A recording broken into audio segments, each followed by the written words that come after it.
Some hood rat shit. Okay. What's up, Copy Squad? It's your boy Kyle Milligan coming to you live from Agora Financial Headquarters in Baltimore, Maryland. And I have my boy Jake Hoffberg here again. Deuces. Jake Hoffberg, deuces. So the reason I'm late today is we just did a presentation for new copywriter hopefuls, and I explained new Easy, Safe, and Big, which I wish I'd have gotten on live, because I was actually while I was doing the presentation, I was bragging about how I go live daily. During the time I should have been going live. We should have streamed that whole thing live. We should have streamed the whole thing. That would have been awesome. But we didn't. Next time. So what we're going to do is make Jake do his presentation over again about offer creation. Because I've had this question come up a couple times, like, how do you create the irresistible offer? And that's basically all he talked about. So I was like, well, I haven't practiced that, and you've got a whole thing on it, so let's just do it again. All right, cool. So we're going to talk about offer creation. So for those of you who have no idea who I am the copy chief of one of the imprints here at Agora. And I would say that my general superpower is going to be product and offer creation. And this skill, we can effectively call it creating and monetizing value. And whenever we're creating offers, we really have to start with how do we create an irresistible offer, and then how do we test that offer actually to see if our market thinks that thing is irresistible as well. So before we get into how to create an offer, the first thing we need to talk about is what is a promotion. So promotion, this is going to be super janky because this thing moves. So promotion. So, right, an offer exists in context. And there's a nice glare on here so you can't see it. So this is promotion right here. So every promotion has three key components. So the first thing is the product or service.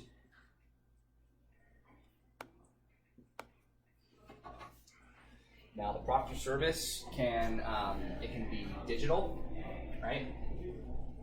So it can be like an info product of some kind. It can be physical.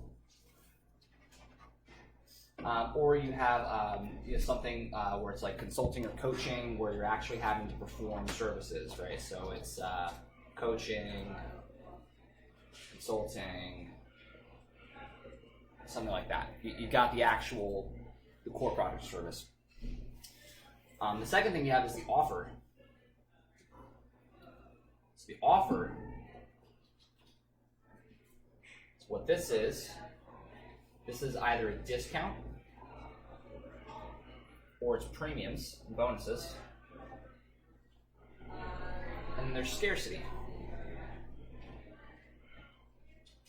right? And which is either there's a limited quantity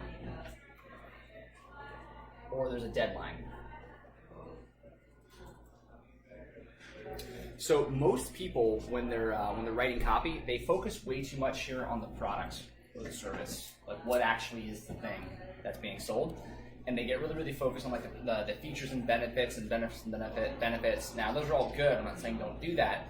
But here's the reality is that people buy offers, they don't buy products.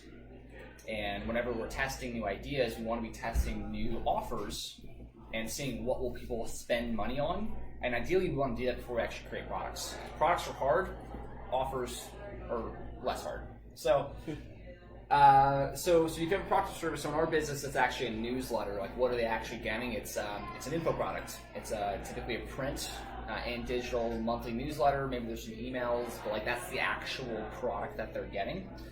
But the reason why we don't just put up hey, it's the whatever financial newsletters, because no one wakes up in the middle of the night saying, God damn, I got to buy me a newsletter today. It's not where they go. So what we do to sell our product is we create new promotions by having a core product with some extra stuff attached to it, or discounts, or both.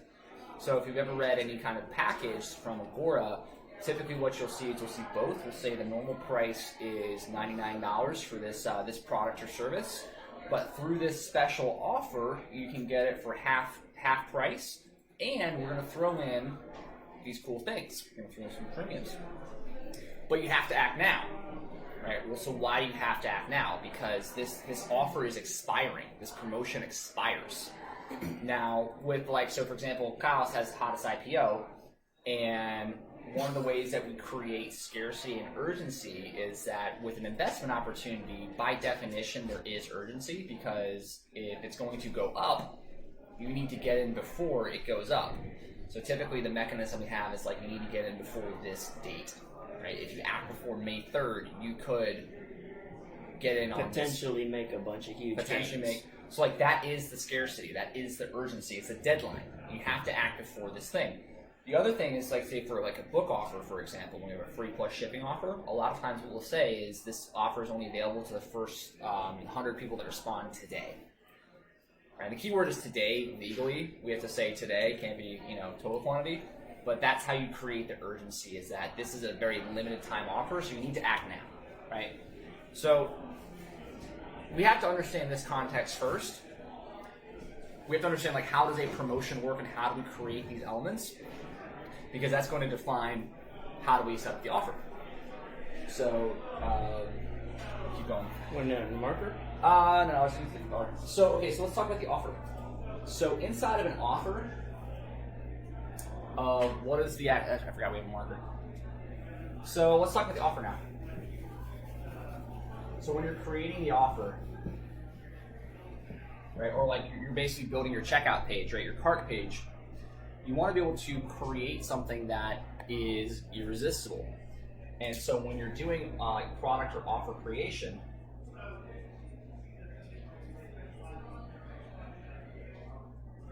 we have all three of those elements, and we're going to wrap those things into a full actual sellable piece. So what we want to do in the offer, right, is we want to increase the pain of not buying. And you probably can't see this because it's really, really small. Let me just take it. So we want to, with the offer, we want to increase, right, the pain of not buying. Right? What's the pain of not acting now? And then we want to decrease the pain of buying.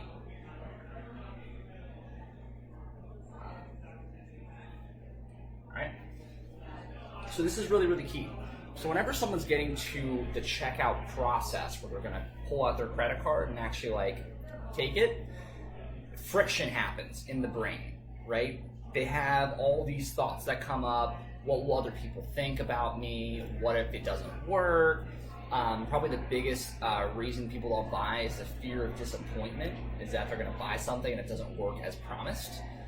And we essentially have to engineer for the prospect like a lever, right? They have a scale in their brain, and we have to tip the scale in one direction so that this pain mechanism works in our favor. So this is oftentimes called the, you might be at the crossroads. We would take people like, so now you've seen this information, you have two choices. One is you do nothing, right? You don't follow my advice, and it could be that you lose everything in this upcoming market crash that I'm warning you about. So the pain of not buying could be negative consequences. The pain of not buying could be nothing changes, right? Like you're in a situation you don't want to be in, but if you don't take action, nothing new will happen, right? You won't change. So the pain of not buying is what, for you, the prospect, is going to happen if you don't do what I just told you to do, right? But then we want to also decrease the pain of buying, because there's money involved, right? And typically the higher priced the product, the more risk the prospect is taking, not just financially, but so like let's say you've got something that's $10, and let's say you're married. If you have shared finances with someone and you buy something, if it's like $50, you probably don't need to tell your spouse about it. You can just kind of buy it, no big deal. But if it's $2,000, what's up, Joe? Hey, how you doing? I'm good. I was going to ask you guys something. Go ahead. We're going to wrap this up here in a second. I'll come down. So the other thing is you want to decrease the pain of buying. So again, right? This does not mean just stick a guarantee on it. That does not decrease the pain of buying, because people don't want their money back. They want the result that you promised them as part of the offer. So decreasing the pain of buying involves increasing perceived value, right? So this is all about perceived value. There's perceived value and then believability. I want to kind of preface this for folks who have been following me. We know we have like our big 4 framework of emotions: new, easy, safe, and big. If you're a long-time follower, you know that's what I'm basically going to tell you. Like, you need to funnel all this information into those big 4 emotions. A lot of the stuff that he's talking about, the pain of not buying and the pain of buying, comes back to the emotion of safe and a little bit of easy. For instance, like you want to increase the pain of not buying. Well, the pain of not buying is like this idea that you're missing out. So FOMO. FOMO, Would be yeah. one example of the pain of not buying. Everybody else is getting rich, like all that sort of stuff. Like, you want to increase, like, this is a new opportunity for you to make money. But decreasing the pain of buying, sort of like, it's increasing the security. He's saying perceived value and believability. Part of being believable is being like, okay, not only do I believe this, but the next level that would be trust, okay? And that's going to be the safety element of our big 4 emotions. Safety, we want to build that credible authority sort of trust. We're like, okay, this guy knows what he's talking about. This product or opportunity is actually very credible, and it's safe. It's something I can put my money in and be at ease with myself. You know, I can, like he was saying, I can go tell my wife, hey, no, this is a credible thing. I've seen it before. It's not just some random fly-by-night marketer. This is a dude who's been on TV, he's been on the news, his product's been vouched for by like all these big celebrities and stuff like that. So you're decreasing the pain of buying by giving that sort of like safety net for that person to feel like, okay, this is safe, this is easy, like it's okay to buy this because this is going to give me, and again, that comes right back to believability. So if you're looking for a way, like, this seems way out there from what I usually say, it's not. It's just a matter of understanding that all this stuff funnels, it all eventually does. The 4 emotions are very simplistic. You know, it's very easy to understand. But all this stuff can support this element of safety in your customers' emotions. Exactly. Because again, if their biggest fear is a fear of disappointment, right? It's that they spent all this money, they got themselves excited, and now they got the product, it doesn't work as performed, now they're disappointed, they could look stupid, they could feel stupid, other people could think that they're stupid, and that's not worth getting their money back, because they still lost on the transaction because they looked stupid, or they felt stupid, they felt taken advantage of, right? So, and this is where people really screw up their bonuses, is that they don't understand what is perceived value to the customer in a believable way. So when we say stuff like, you know, through this special offer, we're going to get, you know, $678 worth of value free. All you got to do is pay $49 today.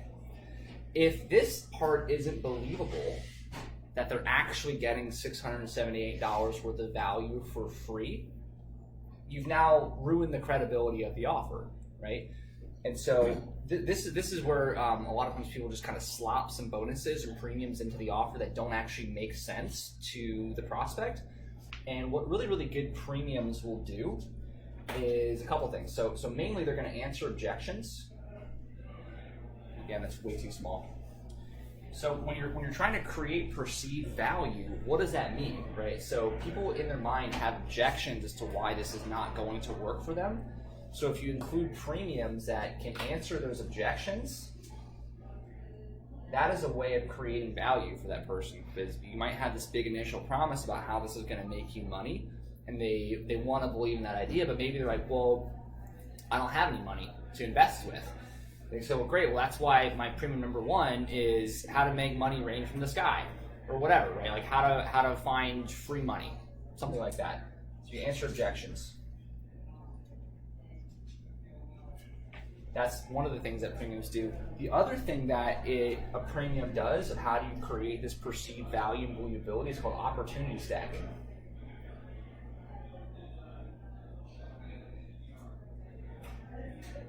So we're going to use financial just because that's the easiest. If the main promise is get rich, right? So let's say it's a stock story, and most stock stories follow a very similar idea, is that there's this big opportunity that's coming. So for example, 5G is one of the most recent ones that we've seen. So it could have been pot, right? Pot stocks. Pot was the opportunity, was the legalization of marijuana. That was the big opportunity that's coming. And inside of that big opportunity was a specific opportunity, which is this. So it could have been a single pot stock. It could have been a series of pots, like whatever that is, right? Now, with 5G, for example, there's this big trend. There's going to be cell towers and blah, blah, blah, blah. So let's say the promotion you're running is about one stock that takes advantage of this trend. Well, you could have a premium that says, but hey, this isn't the only way that you can make money from this 5G trend. I've also got a report with 5 more stocks that you could use to do that. And then you can maybe have another premium that says, but wait, not only can you get, these gains, there's a way where you can turbocharge your gains, which would typically be like options, and you can include that as a premium, so you could stack. Or maybe there's this other sector that also plays here that you don't know about.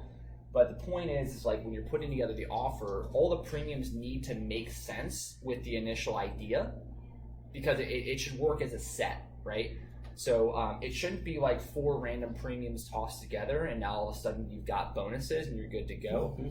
It all needs to connect to the initial promise, which is here's an opportunity and all these premiums either stack and make it even more money that you can make, or here's an opportunity and here's all the ways it could go wrong, and I've created premiums that answer these objections and protect you from fucking this up, or a combination of both. But that's how we create value and believability, is that it answers things like anybody. Yeah. Anybody can do this. Easy, right? anybody emotion. Right? So if like, hey, there's this big opportunity, blah, blah, blah, and say, hey, and the thing is you actually need this secret account to invest in this opportunity. It's like cryptocurrency is one of those, which is why I'm also going to include my video walkthrough about how to set up an account and do your first trade. A hand-holding guide that shows you. Yep. Not like, yeah, the opportunity is so amazing if you can get in, but don't worry, getting in is super easy because I'll show you how to get to the door. Exactly. Or same thing with options trading. So if you tell people there's an amazing opportunity to make huge fast gains and it's an options trading service, but the person's never traded options, that could be a big barrier for them to believe that they could get these gains. So one of the premiums could be, and this isn't like a great example, but it could be an introductory course about how to trade options. It could be about how to set up your brokerage account so that you can trade. It's going to help them walk them through the objections. Or it's like, what are the roadblocks in the future that they're going to face once they're successful? So for example, so with Kyle, you've got your book, and then the upsell is the research package. Right. So if you look at like the thing is we've got the core ideas of Kyle's books, like how to write copy, and then what's one of the big objections that a lot of people have is like, well, how do I actually come up with ideas? How do I do research? And so Kyle has a product that's like, but wait, not only, but I'm going to show you my ninja secret things for doing research and for doing it in record time. Right. Research does the writing for you. And so what people buy, right, is I'm running out of room here, is whenever you're stacking things, is what you want to do is create a feeling of accelerated returns, accelerated results.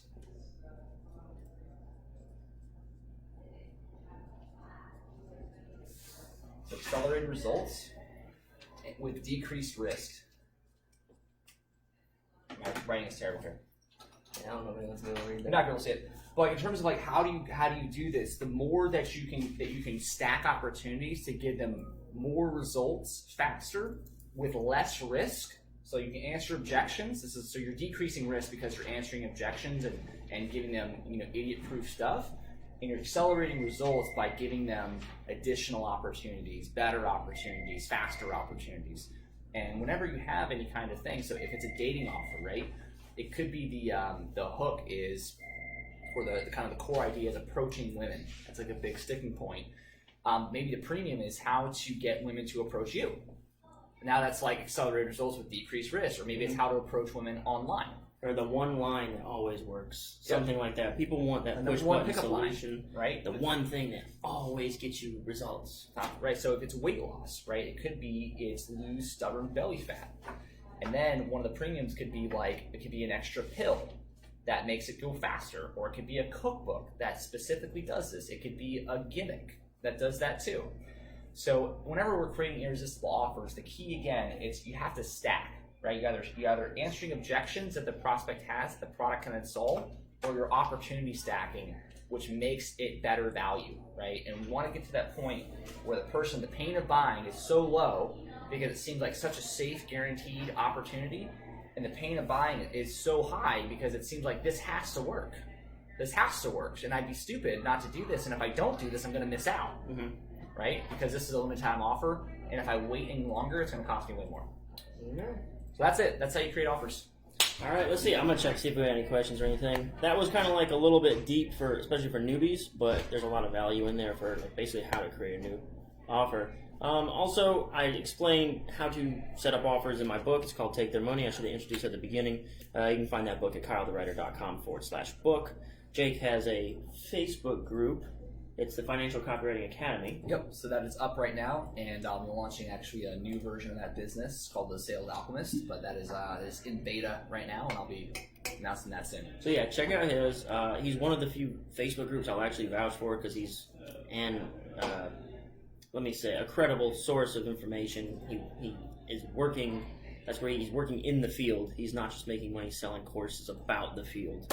So that's another big sticking point for me in Facebook groups if you've been following. But yeah, so check out the book, Take Their Money, kylethewriter.com/book. Check out the Financial Copywriting Academy on Facebook groups for Jake's group. And anything else? I think you're here tomorrow, right? So I'm here tomorrow. Maybe we'll do a part two or something. We'll do part 2 of this one. All right, let us know if you found this helpful or what questions this spun off, because there was a lot of information. So if anything new came, it's like, oh man, well that brings up even more questions. Let's just knock those out tomorrow. In the meantime, deuces. More deuces. Peace out. Happy Square. Cool.